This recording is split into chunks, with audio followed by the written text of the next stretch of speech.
Yeah, so what Dr. Nelson was okay. Oh yeah, we're live. We're Okay. live. Good I morning, like everyone. I like Good the last.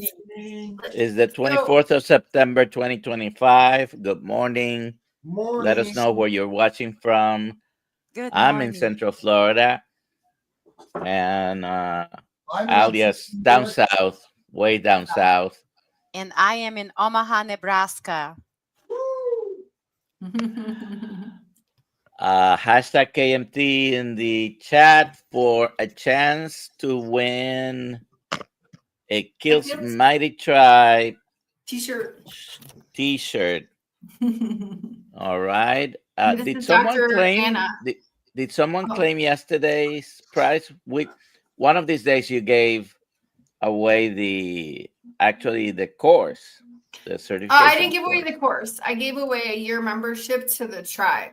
I'm sorry, that's Yeah. correct. A year, but And someone emailed me about that, and I gave her the link. okay, great, great, Yeah. great.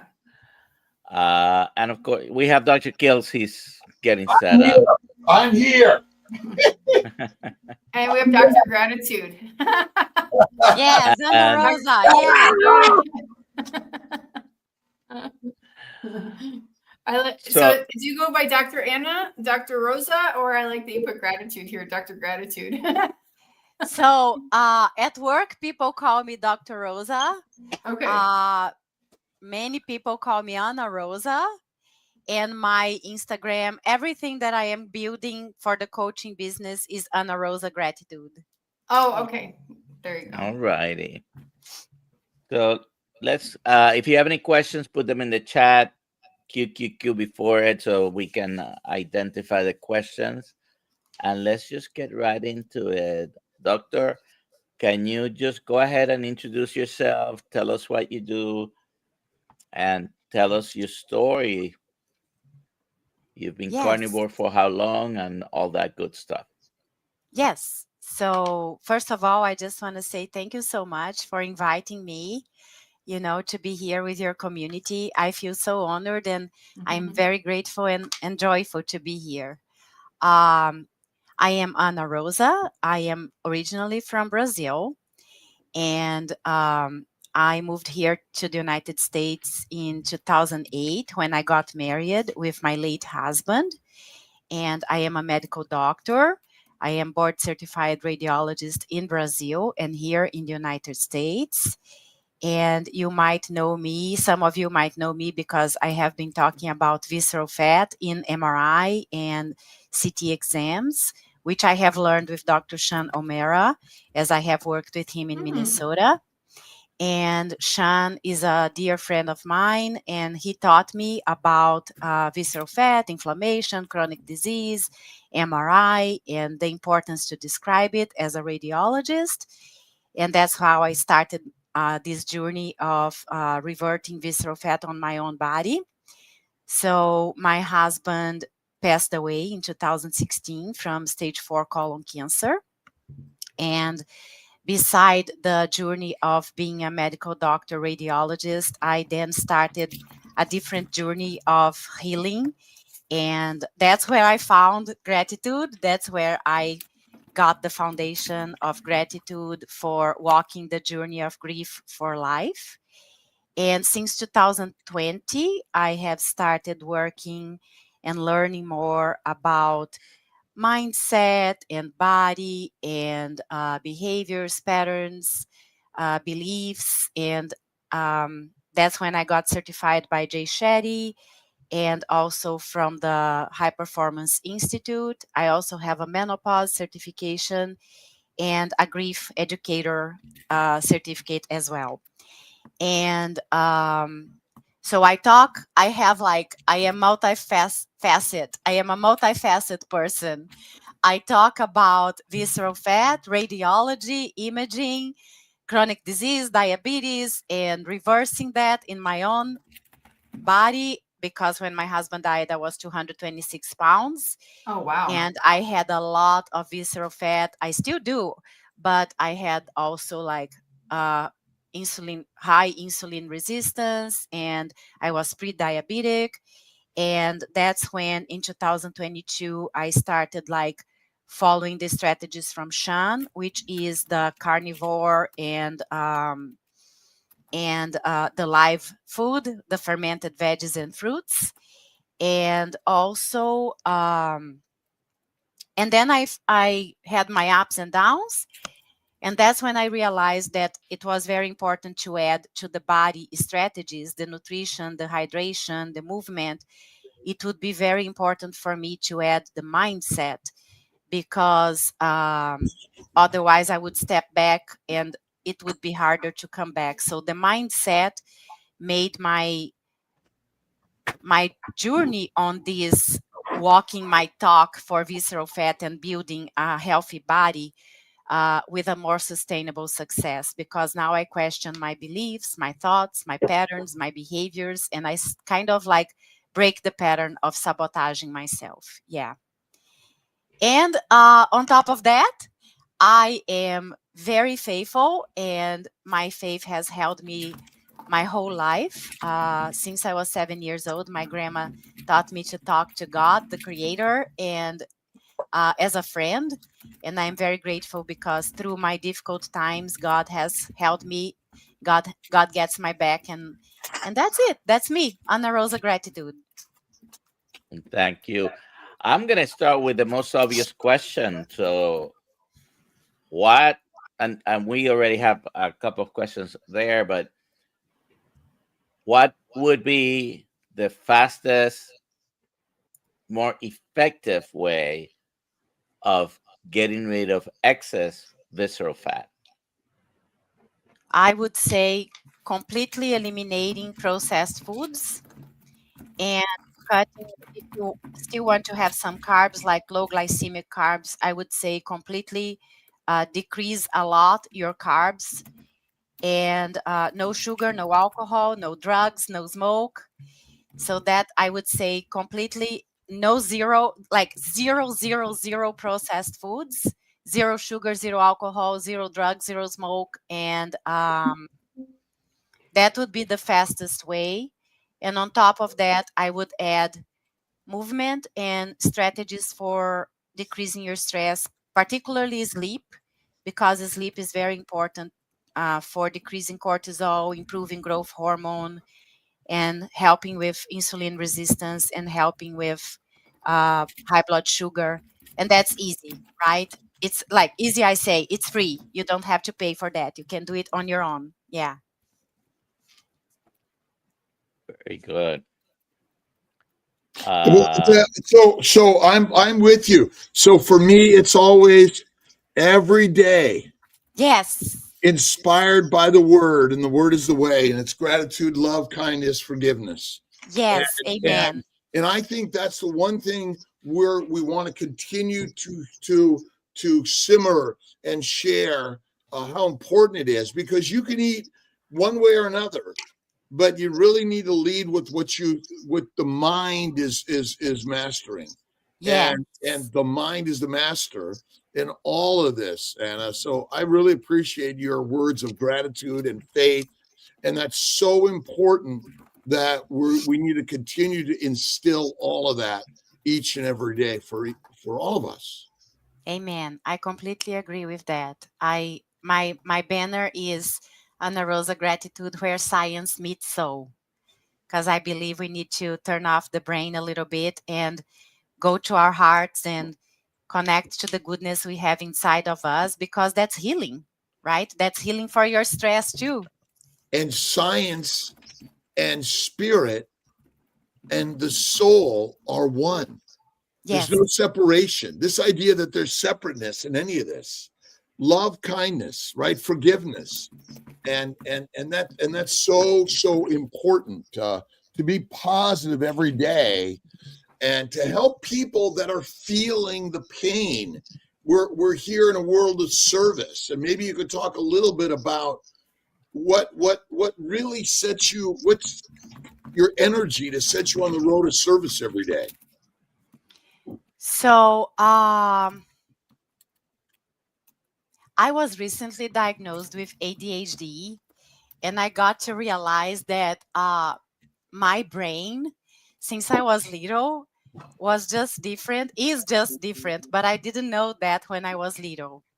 So I am creative, and I love connection, and I love being a voice for goodness and for my faith.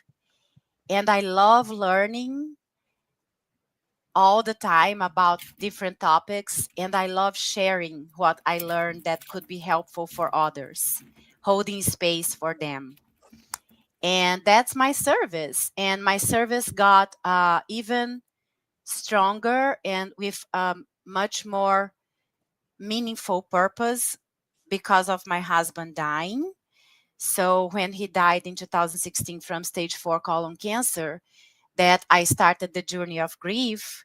That's when I connected with gratitude, and that's when God really held me on his hand, and my service became to honor him, to build health, to build life, and to be a voice together with his soul, together with us all expanding. And like I say, memory picture, holding our hands through the heart of our souls. That's my service. My service is to walk my talk and hold the hands of other people to walk the talk with me, knowing that we are human and we are going to be doing our best, and we don't need to be perfect. We just need to keep going. And we're on a journey with lots of bumps and ripples, and the pain, the loss, the sorrow, the regret.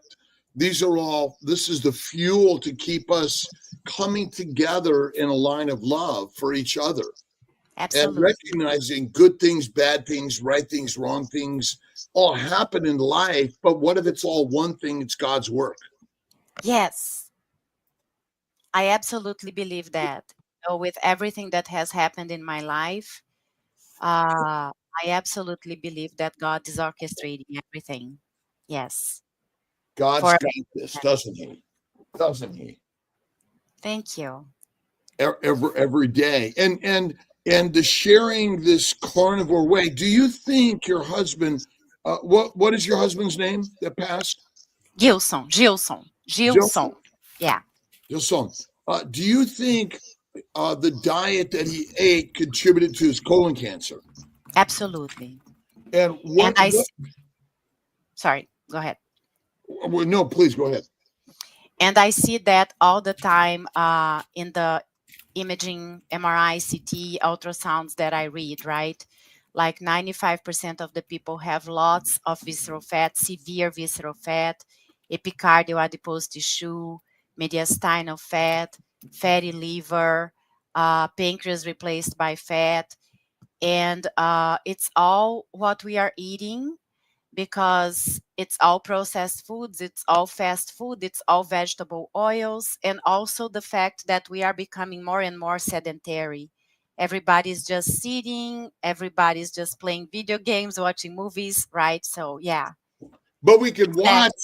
You can watch or listen to. You can listen to Kilt's Mighty Tribe and all the lives and the recordings while you drive, while you walk, while you work.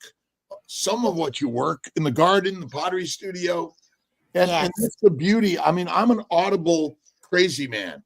I love listening me to too. books, and the loss of my sister Marianne, my friend Dave and Craig, all of this have set me on a journey of digging deeper into why. Me too. And I agree with you. To me, it's a high plant, low animal fat diet and eating 3 to 6 meals a day. I don't think that the fat in our body causes disease at all. The cause is the food. And carnivore is top of the line. Keto and paleo are great. Atkins, even Yes, Mediterranean. You could fit it in all of those diets, right? yes, All of them. yes. I absolutely agree. And that's, first of all, I want to send you a hug for Marianne, Craig, and I forgot the other name, but I'm sorry, it's my ADHD brain. But my why, because I struggled with my weight the majority of my life since I was like 24 years old in med school. So I was always like this yo-yo, up and down, up and down, up and down, but never really following something that was out of the processed foods, right?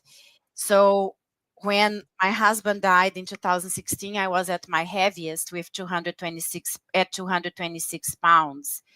And then I did a keto diet and I got to 186. But I was always up and down because again, my mindset wasn't aligned. I would always sabotage myself. However, then in 2021, my dad passed away. And my dad, he was a surgeon and he was kind of a workaholic like me, being a radiologist. And my dad, he was brilliant and he had so much visceral fat and his brain was so good when he was dying, but he had so much visceral fat he barely could breathe and he broke his femur and he ended up dying. And then by then in 2021, that's when I connected with my deep why, because I looked at him and I saw myself. I told myself, I can't keep doing what I'm doing. I love being a radiologist and I love working, but I'm not taking care of my body. And that's when I connected to my why. And also, my grandma died from diabetes type 2 with all the complications. So they both, I honor them both when I walk my talk now, because they already paid the price. They already suffered a lot for me to just break this pattern, and And walk. they shared the story that God said, hey, and always doing heaven's directions.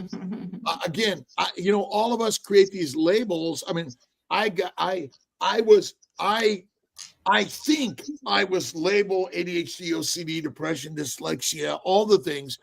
But in fact, those were things that God gifted me with to be stronger, Yes. to learn all of these ideas. That's what this is about. That's what this Yes. is about, right?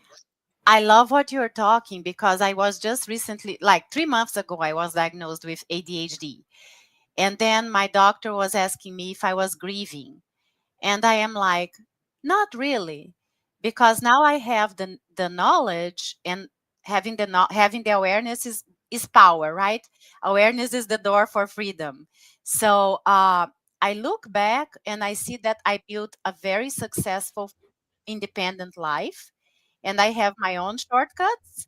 But on the and now the ADHD is a gift, because I can use the tools I have to build differently, because my brain is different.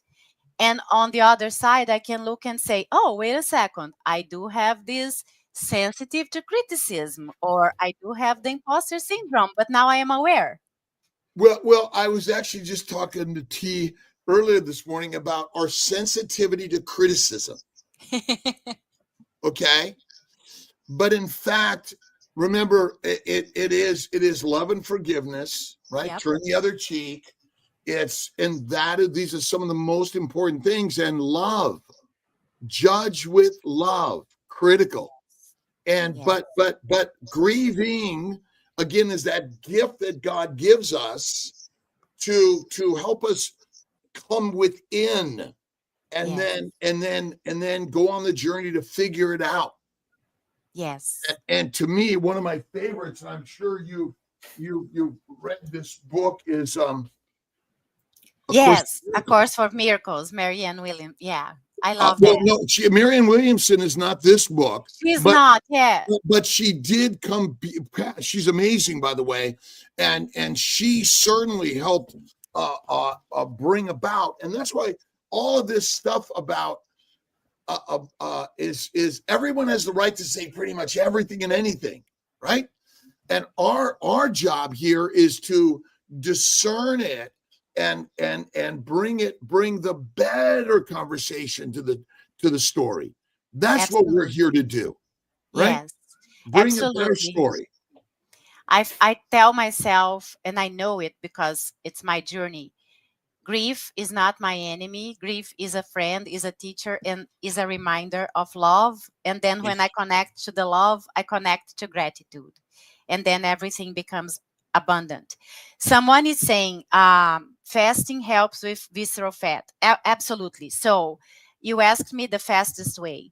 The fastest way, I believe, is eliminating all processed foods, sugar, alcohol, carbs as much as you can. And if you want to keep them, you keep the low glycemic, and also cigarette, drugs, and vegetable oils. Fasting, specifically if you do extended fasting, definitely helps with burning visceral fat, killing the silent enemy inside of you. However, for me, fasting, I had to implement it slowly because I would feel sluggish. So I implemented it slowly. I started at 12, 16, 18. Now I'm able to do up to 96 hours. But I definitely use my water with apple cider vinegar and fasting electrolytes and salt. So that helps. And I walk every day. I walk 20,000 steps every day since my dad passed away. And it is my mental crutch. And I definitely would tell you to walk as much as you can, because walking moves your muscles, particularly your calf muscles, improve your venous return to your heart, improve your circulation to your brain and to your body, and releases myokines, which is molecules of hope. So yes, muscle, memory, bones, yeah, and mood. And these, what have you found by listening and watching and reading others in this space to help guide you and give you support? You use the word crutch. What's a better word than crutch in this? But interesting, you just brought back a story. When I broke my leg at age 19 and met a doctor that convinced me to become a doctor, I was on crutches for like 6 months. But without those crutches, I couldn't move. They were, maybe Dr. Nelson has a better word for it. A crutch, sometimes we think in a negative way. Something bad, yeah. But it isn't. It's actually something to guide us as we then begin, and then we let go of the crutches. Yes. And sort so, of training wheels. Training wheels. That's it. Yes, I love that. And it's part of the physical therapy. We have something new out. And I don't know if Thomas is here. That's Papa. Peter. That's Peter. Peter's yes. here. Peter. Yeah, he's here. That's amazing. And then we've got something else. Oh, we got Lance in there. A couple other stories. I love it. And then Oh. Wow, look at you. This is our Gorgeous. new Kill Stealth Digest, which we're really excited to putting out. He says he put me in a magazine. Coming out. So I really love it. excited about it. And again, it's these are all training wheels. They're all stories. Yes. They're systems to strengthen us. Why we then relinquish the crutches, the training wheels, in all of this. But we do it with the community more than anything. Yes, absolutely. It's very important to have accountability partners. Yes. Inspiring partners. Yes. Inspiring partners, because I'm not going to let Dr. Nelson do more fasting than me. Damn it. Damn you. Yes, absolutely. And I also feel like it's sitting on the bench with you, right? When you are having a harder day, you have someone to hold space for you and be there for you. And I tell myself, when I need, I borrow energy from you. And when you need, you borrow energy from me. And we keep going, Yeah. And I can tell you the infinite number of books that I've read, listened to, and the stories I've watched over my lifetime give me strength every day. Yes. And that's why, Audible books are great. You can get my books on Audible, by the way, but you can get paper copies also. I And love them too. when I was at my lowest, that's when I wrote these. And ultimately, when we're at our lowest, he's there to catch us, right? We're falling and falling and falling, and then there's a cushion or a net, or the wings will unfurl for all of us, right? Yes. That's the beauty of this story for all of us. We're Yes. here together. Yes. We are here together, and it's very important to be in community. Like, there are studies that show that with elderly people who are healthier, that show that one of the most important factors is having friends, and being in community, you know. Well, my brother Ray, who's 78 years young, blind in one eye, you never know it. He will never tell you that. You don't think it. But the one thing my brother has always honored is his community and friends. And we're all working together to help him because he helps us Yes. every day. And we're inspired by the stories, right? Yes. I always go to, all the books that we've read. I know I got Goggins' book here somewhere. I love his story, but Everyday Hero, the manifesto. Yep. Robin Sharma. Yep. And the more of these things, and again, it's you can read them, you can listen to them, you could tear them apart, but that's such an important thing about this. Yes. That as an atheist, I was working to put the story together about God. And when I finally realized that we're looking at him and her and it every day, yes, and he gives us everything yes, the way it's supposed to. Absolutely. Always. Yes. It's life happening for us, not to us. And just trusting and knowing that we are made as image of God and that we are wonderfully and fearfully made. And fear is faith evolves and restores. I love that. That's the acronym for faith, right? Fear is part of our lives. Yes. Oh, I'm afraid of being alone. I'm afraid of failing or Dr. Nelson not liking me. Dr. Nelson might be like, we need to talk more about visceral fat, Dr. Rosa. You are talking too much about gratitude. Well, visceral fat. Okay, so now here's my thought. This is absolutely great, and I love it. I just want to say, Dr. Kills, we have a bunch of questions accumulating fast. We do, and it's wow, that first half went fast. Causes no disease. Fat on our body causes no disease. It's a sign that says you're doing something wrong. Yeah, exactly. Let's just talk for the whole day, right, Dr. Kilt? So then we can answer all the questions. I love talking too, and I love our conversation here because it's way out of the medical field. I love it. Yeah. Go ahead, Alia. Rexman, could PCOS be a defensive response of the body to prevent pregnancy while malnourished? If so, does it stop maturation of eggs or just stop them from being fertilized? Extend fertility window. This sounds like a for sure Dr. Kilt's question. PCOS as a protective mechanism. Ovarian sickness be a defensive response of the body to prevent pregnancy while malnourished. Well, it could be. It certainly could be, but I think it's the plant's mission to make us infertile and to create miscarriages and abortions, and so ultimately, our body is in a. I don't think it's as much malnourished as poisoned by plants. That's my opinion. But I think that goitrogenic foods come from plants, which cause our problem, and that's for sure part of the issue, 100%. But yeah, I'm again, plant-caused ovarian sickness. I mean, we've never seen anyone really from birth to death on purely a carnivore diet. We see animals that are carnivores, but I think that some plants are okay. That's why I think the Mediterranean diet as just a statement is okay, but the way we eat it is wrong, and the proportions and the frequency. And my bet is we're eating a lot of poisonous plants.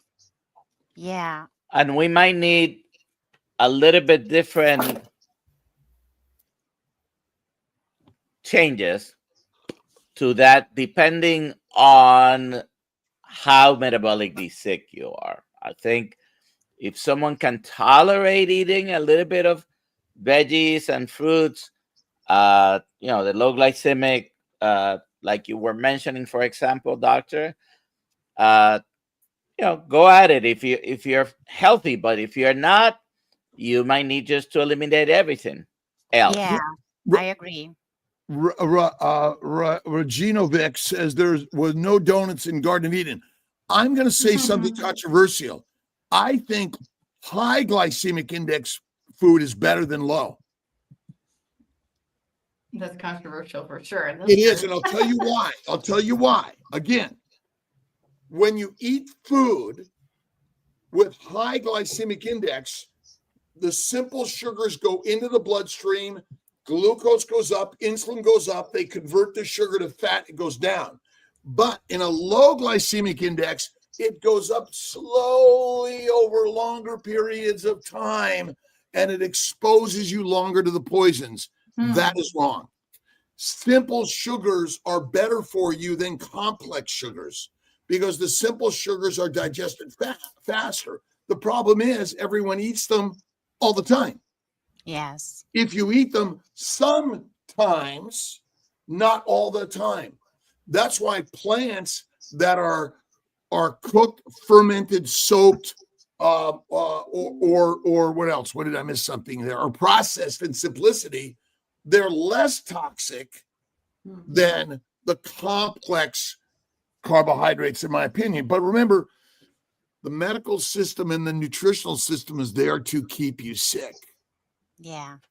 And I would say that whenever you have a meal, it's really good if you could just do 15 minutes of walking, because it definitely decreases the spike of blood sugar and decreases the spike of insulin, and your muscles will be using the glucose from the food you just ate.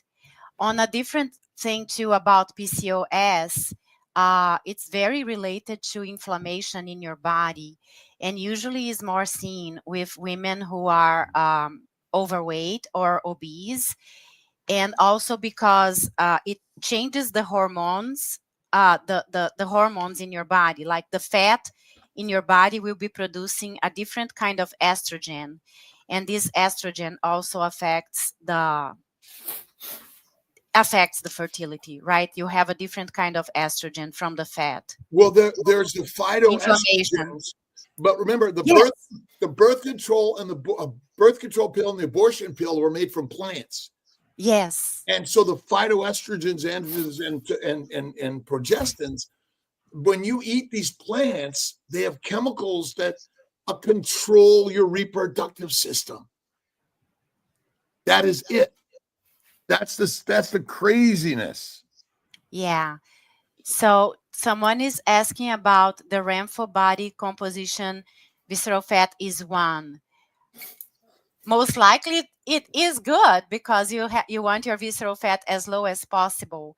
However, some people are thin outside and fat inside.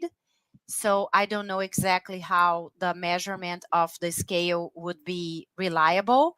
The best reliable exam or method to evaluate visceral fat would definitely be the abdominal MRI, because then you can see quality, quantity, and anatomical location, which is not like routinely done, unfortunately. But I hope that we're going to be talking over and over and over again as how much it is important to do a visceral fat screening, much more than a cancer screening, a visceral fat screening, So then we are going to get this approved by insurance. So let's keep advocating for us to see the visceral fat inside of our bodies and be able to reverse it. Well, why don't we make getting an MRI, total MRI, cheaper? Why don't we make it better that if you want to get all this testing, we can make it more affordable? Exactly. That's what we should be doing.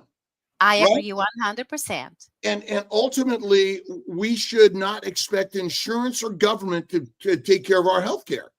This is the same. Well, then why don't they, they're controlling everything. We need to do it together. Yes. And that's what Kilt's Health is working on doing every day, is how do we make a story that you take control of your health care. Oh, and by the way, we got something else in the new Kilt's Health Digest. Get certified. He's way better looking than I am, for sure. But get certified and a Kilt's Health coaching certification. And then we want to bring everyone onto the team to certify our brothers and sisters around the globe, because Western medical system, again, we're not against it. We're for it all, by the way. We want to bring our brothers and sisters together, yes, in helping us heal. But let's make an MRI total body scan affordable, and you can it's tax deductible. Yes, I would love that, because the MRI definitely show the visceral fat, the epicardial adipose tissue, the fatty liver, the fat in the pancreas, the fat in the muscles. And if we are getting to a point that we are recognizing that the visceral fat is the major root cause of all these chronic diseases, that's extremely important that we go for screening it and taking care of it, instead of having screening for all the other cancers and not going.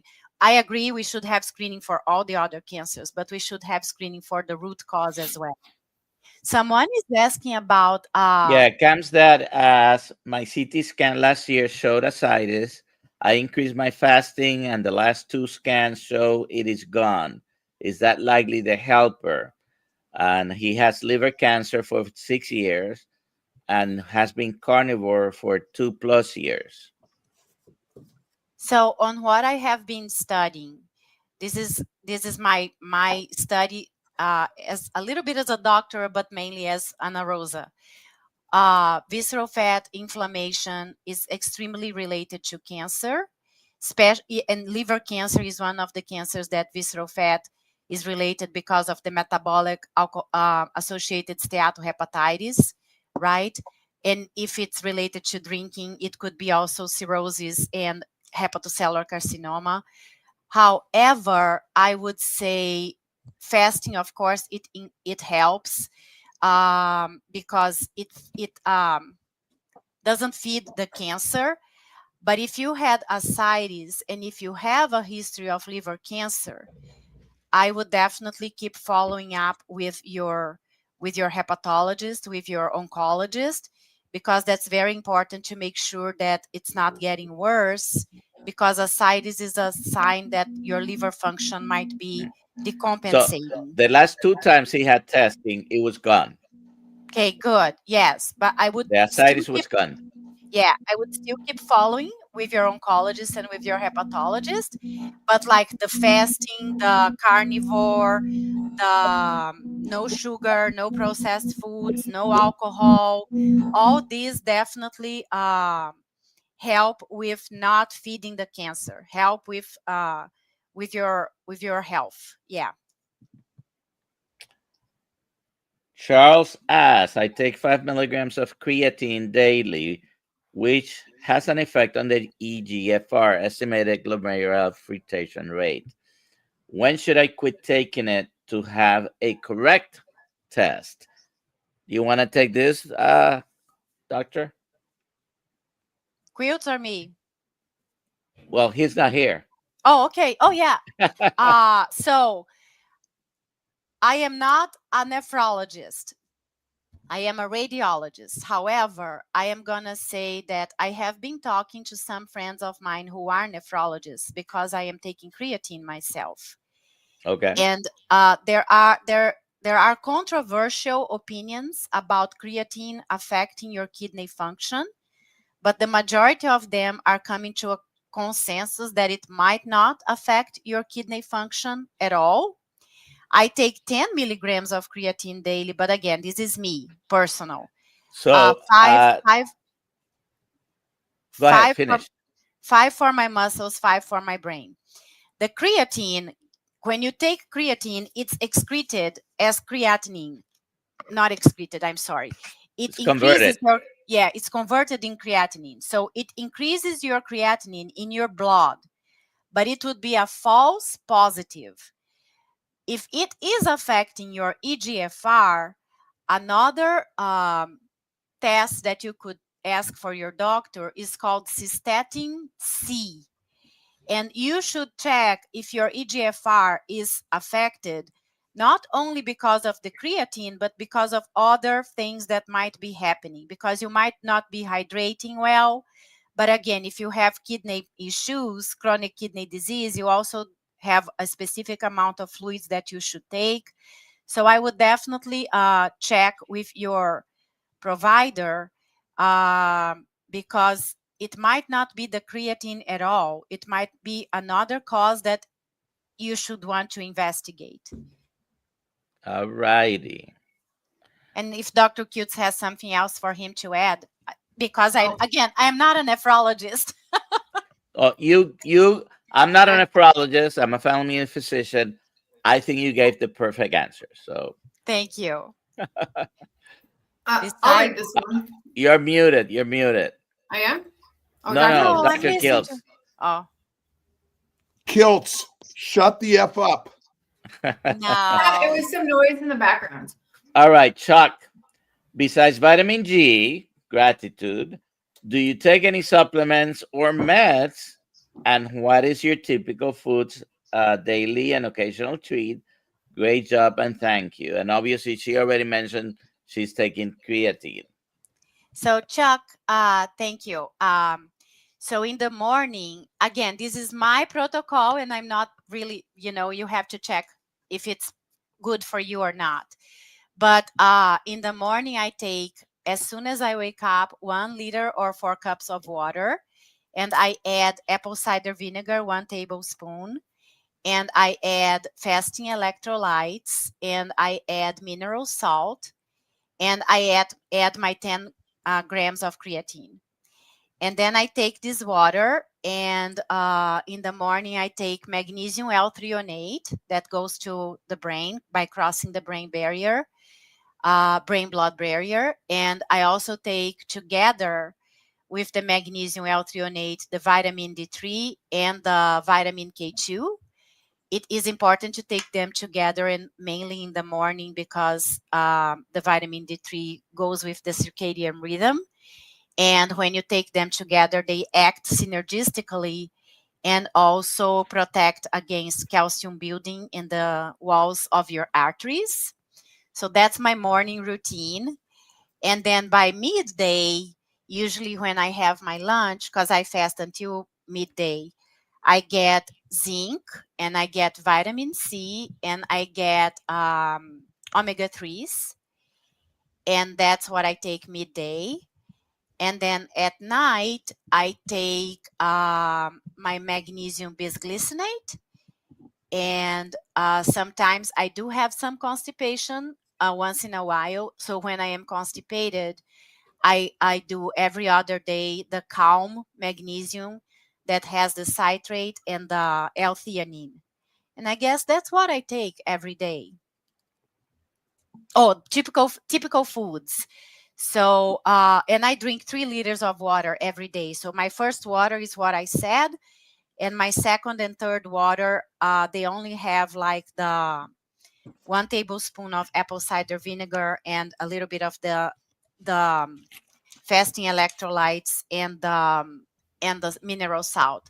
And I do that because my water, I put a reverse osmosis filter in my sink. So then that's why I add the electrolytes, and that's why I add the mineral salt. My typical foods are eggs, grass-fed, grass-finished meat, live fermented foods, veggies, fruits, I have kefir, I have cottage cheese, I have fermented cheeses. I have to have less cheese than usual, than because I am more sensitive to dairy. Not that I'm sensitive to dairy, I tend to eat more than I need. Yeah, so I'm mindful of my dairy, and sometimes I have strawberries, blueberries, and raspberries, and they are my treat. And mainly that's it. I don't usually have sweets. I was never a sweet person, because since my grandma had diabetes, my mom never we never used to have dessert or sweets in our house, thank God. Yeah. um All right. Anna, how long of a Anna fast? is asking, uh, how long of a fast would you recommend? I did a 72-hour fast recently, but suffered from bloating too much and felt the same after. Bloating with fasting. So I do fast every day, but I vary my windows. I follow a lot Dr. Pelt's Fasting Like a Girl, because I am in menopause and I like her fasting according to the cycle for women. So I usually do 16, 18, 24, and once a week I do 24, sometimes I do 48, and at least once a month I do 72. And if I start feeling sluggish and it doesn't get better with the fasting electrolytes and the water, I just stop, because it's respecting my body. Everything is honoring your body, right? How you feel. You don't want to feel sick, otherwise you don't want to do that again. I don't know about the bloating with fasting, because it was supposed to be to get better, not really worse. So I would probably tell you to start slowly and increase progressively, because it might just be a reaction from your body that you are overdoing it. I don't know. What do you think, Dr. Cutes? Your bowels are fasting. Fasting does not mean an empty stomach yet. And your bowels are always moving, and so there's a lot of microbes, and there's still food in your gut 12, 24, 36, 48, 72 hours later in most people. So you're noticing more. And it's not a bad thing, it's just is a true thing. And I just say you got to push through it. Dr. Nelson, I did 15, he did 22. It's not easy. Running a marathon is not, even walking it is not easy. But you push through it. Not eating for 99% of us is one of the very best things we could do. Yes. But it is hard. And when you listen to your body, it's going to say eat. It's not dumb. All it knows famine for the first 3.5 million years, a lot of it. So I'd say just push through it. You'll be fine. Yes, keep drinking your water with electrolytes. It definitely helps. 100%. 100%. And one other thing too, I forgot, but anyway.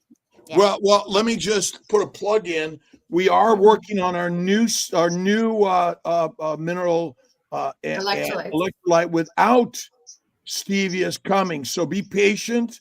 And for I those, love that. so that's where we've been doing, but we got some new stuff coming. So really excited about that. I love that. All right. Erin asks, can one do fasting if one does not produce cortisol? And I've spoken to Erin, and she basically has I don't know if it's a congenital adrenal problem or acquired, but she doesn't produce cortisol. Cortisol signals the liver. What do you advise for individuals with adrenal insufficiency? I would probably leave this answer for you, Dr. Nelson. I think you can still fast it and monitor, and I believe you do some amount of fasting. I know at least you do some time restrictive eating, which is what I call anything under 36 hours. I don't call it fasting because you're not you're not empty, like Dr. Kells was explaining. Uh, most people at probably would be after 36 hours, but intermittent restrictive eating, reducing your window to 6 to 8 hours on a regular basis shouldn't be much of a problem. And in her case, she does have a very tight control of this. She has a actual pump that secretes. They repurpose an insulin pump for cortisol, by the way. So I don't know if I would consider prolonged fasting. Maybe going beyond three days. You have to be careful, but I think on the short time, the 1 day, 2 days, 3 days, and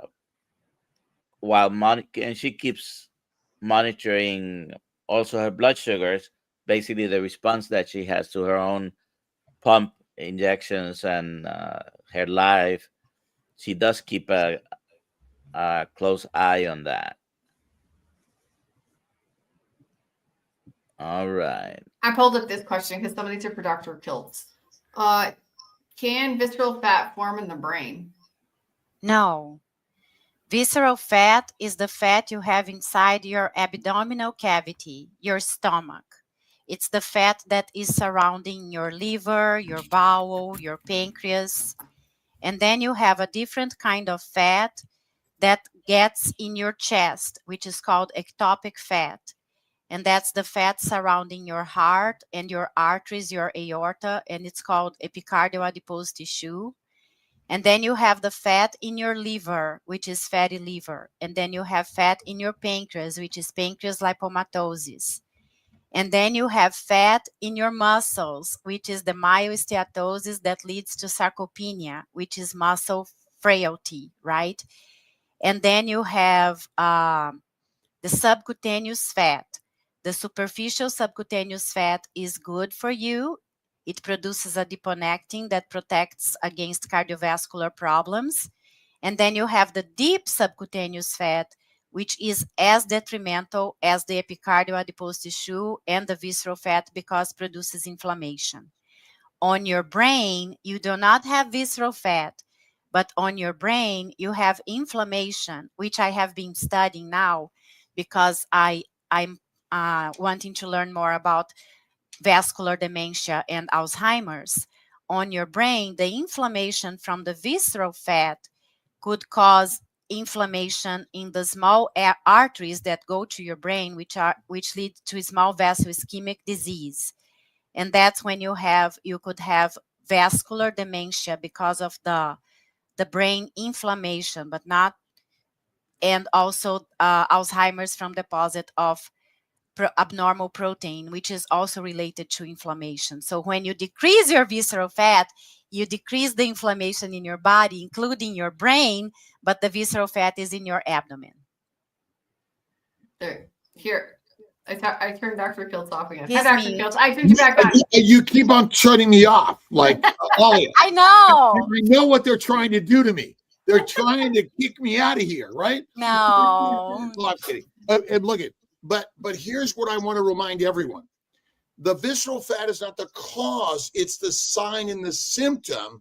When you're losing it, it means you're going in the right direction through fasting and keto carnivore and faith, all the foundation of healing. And that's one of the most important things we're doing, because if there's a famine and you're hibernating, gestating, nesting, fat is your friend. And so I want us to be realizing that I don't care what size you are, you have the bones, the muscles, the organs that are in you right now. And that's why I think the motivation to follow what Anna's sharing is one of the most important things we're doing here. Dr. So what? Anna, Go ahead. I wanted to ask you, you're in Nebraska, you told me before, and I know my local X-ray places. We have a couple of. One of them is sort of a national thing, and I have asked if they do MRIs for body composition. Oh yeah, we do it. Now I know not everybody is fellowship trained in body composition. How do I find out the best place locally? And that question applies for everyone. If you wanted, if I wanted to go and do an MRI for body composition, uh, besides going to the place and just hoping that I get a good radiologist to read the So study. that's a problem that we have right now. So the abdominal MRI most likely is not going to give you like, it's not going to describe the visceral fat, because we have not been taught about that in medical school, and we are not taught about that in medical school until now. So radiologists like me, we see visceral fat every day. Like I said, 95, 99% of the exams that we read, either CT, MRI, or ultrasound. However, it is so common. Since it is so common in our population, we don't describe it, right? We describe everything else. So that's why it's so important to bring the awareness for radiologists to start describing visceral fat, like I have been doing in my reports, and also radiologists guide other doctors. So, like in the impression, it is important to say that what I'm seeing, the visceral fat, the epicardial adipose tissue, the fatty liver, the pancreas with fat, everything is related to metabolic disorders, and you could reverse with fasting, exercise. So then you got, I could guide, the radiologist could guide the provider a little bit more. So it's, yeah, so there is no like CPT code for evaluating visceral fat as for now. And someone asked about visceral fat, cancer, chronic diseases. So visceral fat creates inflammation, but like Dr. Kiltz said so well, um, the visceral fat is showing that you are not doing something right. The visceral fat is showing that you are behaving by eating too much carbs, too much like processed foods, alcohol, sugar, stress. And so the visceral fat is almost like grief, is a teacher, is a reminder that you need to start working on improving your behavior, on improving your lifestyle. Because your body does not need visceral fat, but visceral fat reminds you that you are not taking good care of your body. But your body needs good fat because your brain needs fat to work way better than sugar. Everything in your body needs more fat to work better than if you were using glucose. So yes, so that's the question that came there. Yeah. Here's my other theory, which is radical. Glucose is a glycosylating agent, not a direct mitochondrial energy agent. And so ultimately, the whole idea here is that as you're eating a ton of plants, you're inflaming every cell of your body, Yes. including your viscera. And so by going keto, carnivore, and fasting, you're significantly reducing the inflammation of every cell of your body. Yes. And one thing, like I said, that I'm studying more a little bit about the brain, although I am a body radiologist, is that when you do keto or carnivore, that you definitely decrease your blood sugar and you decrease your insulin resistance. You improve the hydroxybutyrate fat, and your brain works better. But your body still produces glucose, and this small amount of glucose, like Dr. Kiltz talk about mitochondria, this small amount of glucose is going to be used in chemical reactions that will help cleaning your brain better from everything that is yeah. I kind of forgot right now the name of the word, but yes, essential. Yeah, go ahead. You know that better than me.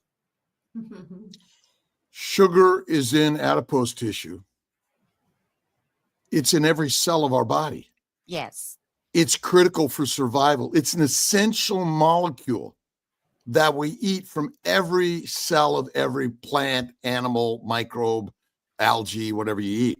And so I really recommend everyone read about the essentials. And this book is free online, The Essentials of Glycobiology, that we all get to know what it is, because I think we're just going in the wrong direction about sugar.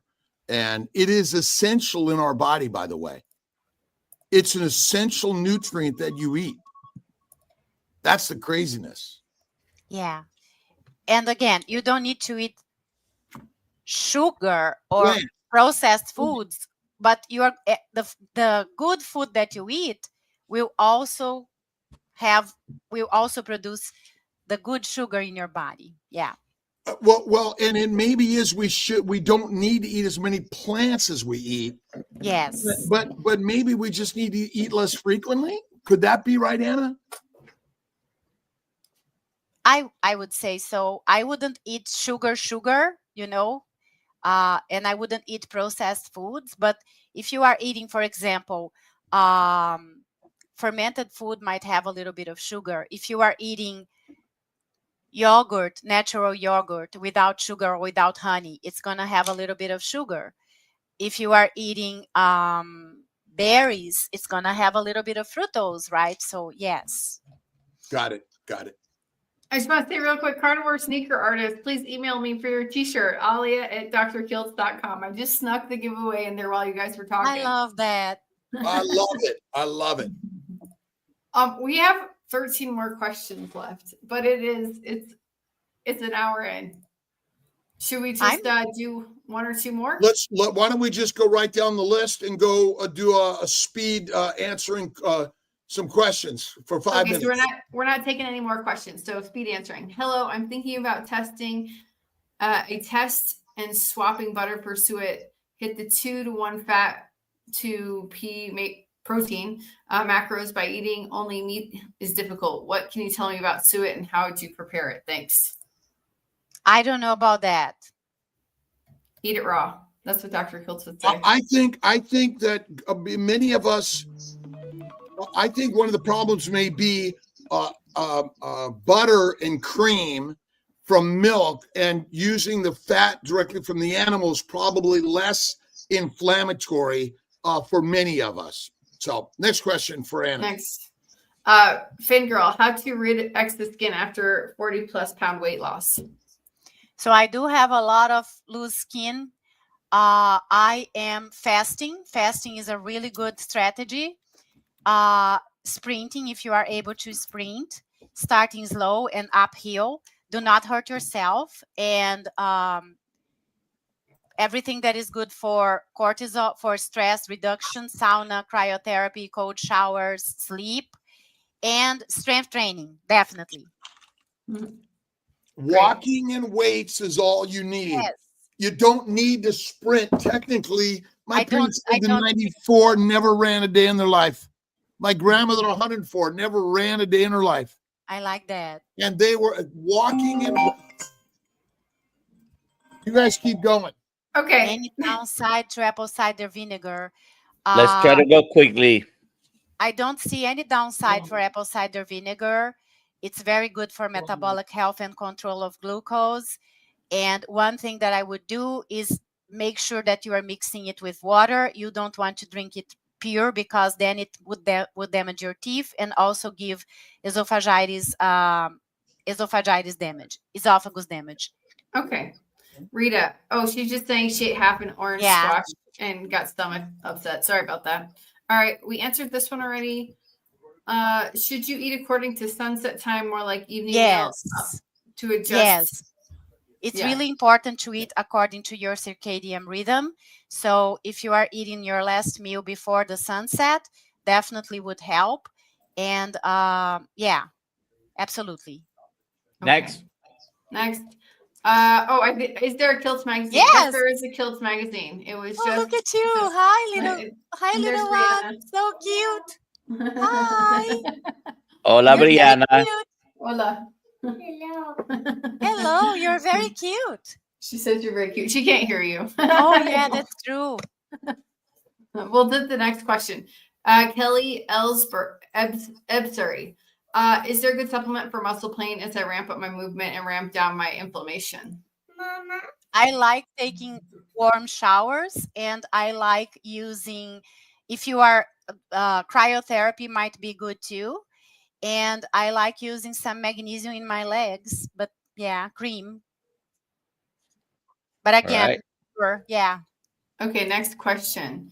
Don't we get 3 grams just from eating meat daily? I think this is I don't know. creatine. Yeah, he's talking about creatine, and if you're carnivore, that's a number that I have seen. Creatine is, when you eat meat, you're having creatine. Usually, people who are using creatine are using 5 to 10, and even 20 grams a Yes. day, which is on the heavy side. So Yeah, there you are. don't. Yeah. My opinion on creatine, although I have been trying it for the past couple of months myself, do you need it? Is it going to have a positive effect on you? Maybe it would.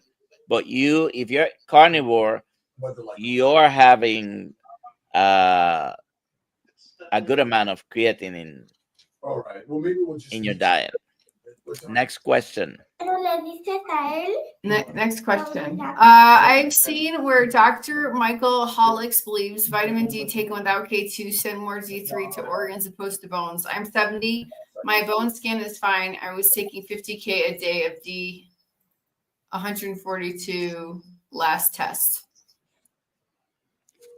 So there are some studies from the Mayo Clinic that say that higher doses of vitamin D3 protect against cancer as well. And vitamin D3 is very important for everything in your body too. So I do take 20,000 units a day. But what I have read is that when you take it together with K2 and magnesium, you are making the effects way better in absorption and action. And also you are protecting from the magnesium building calcium in your arterial walls. So I definitely don't know what the answer regarding Dr. Michael, but that's what I do for myself. Yeah. Next question. And then go to Norfolk together. Sorry. I lost Don's question. Yeah, that's we the did this same one. that he answered. Okay. Yeah. Okay. Dr. Kiltz, you don't take supplements, do you? Also, don't you drink when thirsty? Dr. Kiltz is not here. He did say he takes D3. I don't remember if he takes others. He started taking D3 and K2 just last week, I think. Yeah. So there you go. King Neptune. Dr. Kiltz, could you explain typical OMAD and amount of calories if calories matter? Well, he's not here, but who wants to answer this one? Well, what would he answer, Alia? Because I know you know the answer. All right. Typical meal of Dr. Kiltz is a ribeye steak, black and blue. That's dinner. And then and does he count calories? He literally doesn't count calories. He could care less. Yeah. There he comes. There he comes. Do you count calories? What's a calorie? I have no idea what a calorie is. I don't count anything, but I do eat typically one meal a day. And I do sometimes have simple sugar over complex sugar. And I will, and like Dr. Nelson, we have a 5-day fast coming up in October. I do a 2 to 3 day fast every month. We've got I'm going to do maybe a 2-week fast in January. Dr. Nelson might do a 40-day fast. We don't know. Well, he's always sneaky on us. But I think fasting is one of the very best things we could all do, and emptying the gut really is one of the best things. Exactly. And here's the last question, which talks about emptying the gut. Cara Manning, after 3 days of fast, still no bowel movement. Any suggestions? Patience in the pooping. Wait. Just you wait.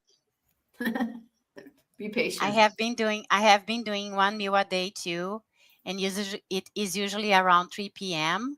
and I don't count calories anymore either. Yeah. And we don't even know what they are anyway. Yeah, Because I eat. And it's, it's food types probably more than anything, but losing weight is no other animal tries to lose weight and be skinny. Zero. And so being skinny is actually a deadly endeavor for most animals. Right. And humans could be the same thing. So remember, we're telling people to do one thing where actually maybe it's just simply changing your nutrition, eating less frequently, and stop chasing a number. Yes, Right. eat when you are hungry and stop when you are satiated.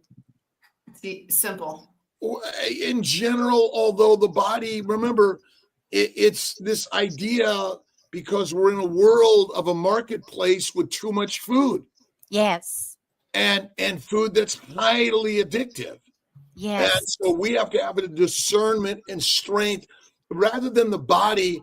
It's a mind game. It is a mindset. Mind game and mindset. Successful. Right. Yeah.